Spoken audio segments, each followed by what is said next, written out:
बिस्मिल्लाहिर्रहमानिर्रहीम। अस्सलाम वालेकुम। कौन जानता था कि एक पादरी के घर पैदा होने वाला ये बच्चा न सिर्फ इस्लाम कबूल करेगा बल्कि एक बहुत बड़ा मौल्लिम बन जाएगा और इसके हाथों हज़ारों लोग इस्लाम कबूल करेंगे।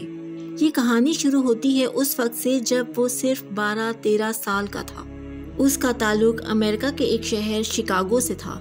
बच्चे का मसीही नाम मालूम ना हो सका, हमने फर्जी नाम जॉन रख दिया ताकि आपको कहानी समझने में आसानी हो। उसका बाप जेम्स अपने इलाके के चर्च का एक मोअज़्ज़ज़ पादरी था। जॉन कलीसा के ज़ेरे एहतमाम चलने वाले एक स्कूल में पढ़ता था। उसको बचपन ही से मजहब से लगाव था। वो मजहबी किताबों को बहुत गौर से पढ़ता और समझने की कोशिश करता। उसके वालिद इससे बेइंतहा मोहब्बत करते। अक्सर उसे अपने साथ चर्च ले जाते। चर्च के अंदर ही एक बहुत बड़ी लाइब्रेरी थी जिसमें बहुत सी मजहबी और गैर मजहबी किताबें थीं। वो आम बच्चों की तरह खेलने कूदने में दिलचस्पी न लेता बल्कि ज़्यादा वक्त इस लाइब्रेरी में गुजारता। उसके वालिद भी अक्सर वहाँ बैठकर मुताला करते और उसको मसीही किस्सों की किताबें जो कि बच्चों के लिए लिखी होती थीं वो पढ़ने को देते। अगर आप हकीकत पर मबनी कहानियाँ जानने का शौक़ रखते हैं तो हमारे चैनल को सब्सक्राइब करें और वीडियो पसंद आए तो लाइक एंड शेयर भी करें। एक दिन जॉन हस्बे मामूल लाइब्रेरी में मौजूद था। वो पढ़ने के लिए कोई किताब तलाश कर रहा था कि उसकी नज़र इंजील के एक बहुत पुराने नुस्खे पर पड़ी। उसे लगा इस पुरानी किताब को ज़रूर पढ़ना चाहिए। उसने पढ़ना शुरू किया तो एक इबारत पर इसकी नज़र टिक गई। लिखा था, और मसीह ने फरमाया, मेरे बाद रसूल अरबी आएंगे जिनका नाम अहमद होगा और तुम उनकी अताअत करना।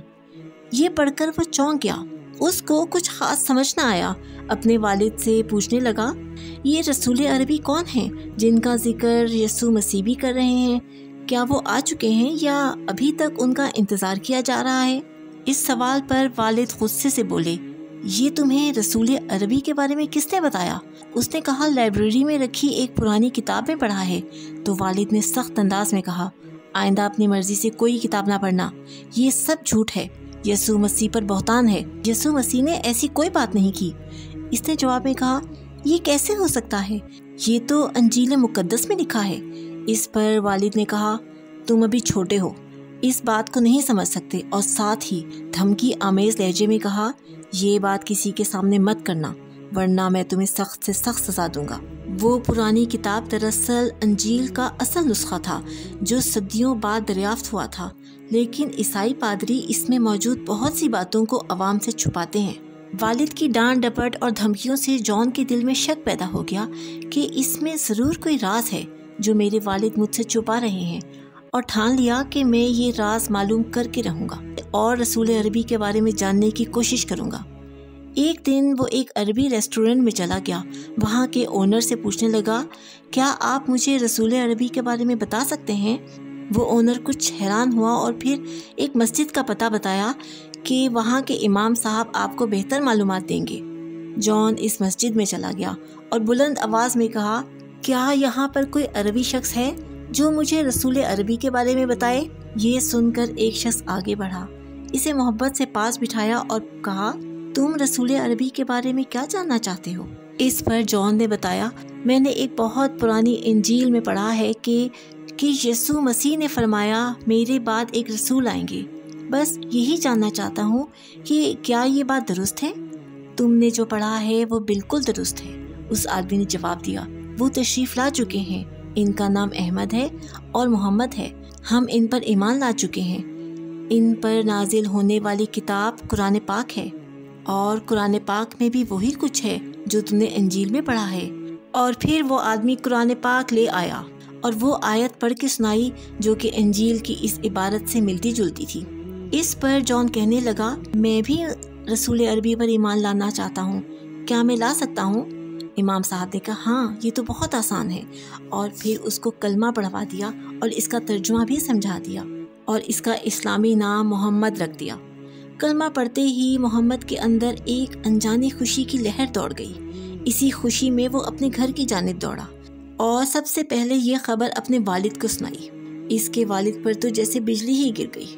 वो इसे घसीटते हुए ले गए और एक कमरे में बंद कर दिया। वो मुसलसल कई दिनों तक अपने ही घर में कैद रहा। फिर उसके वालिद को पुलिस केस बनने का डर हुआ।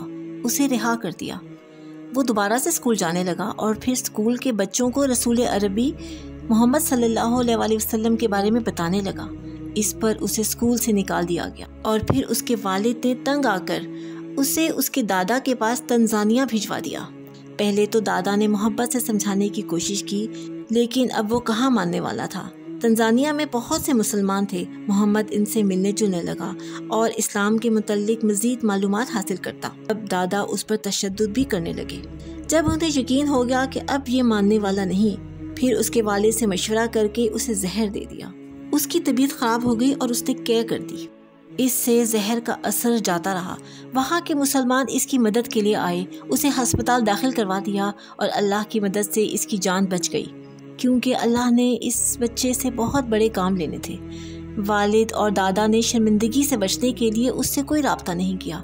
اس کے بعد وہ تنزانیہ کے مسلمانوں کے ایک گروپ کے ساتھ ایتھوپیا چلا گیا۔ وہ پورے افریقہ میں علماء کرام کے ساتھ گھومتا ہے اور لوگوں کو اسلام کی دعوت دیتا ہے۔ بے شک اللہ جسے چاہتا ہے ہدایت دیتا ہے۔ آپ کو محمد کی یہ کہانی کیسی لگی؟ کمنٹ سیکشن میں ضرور بتائیے۔ شکریہ۔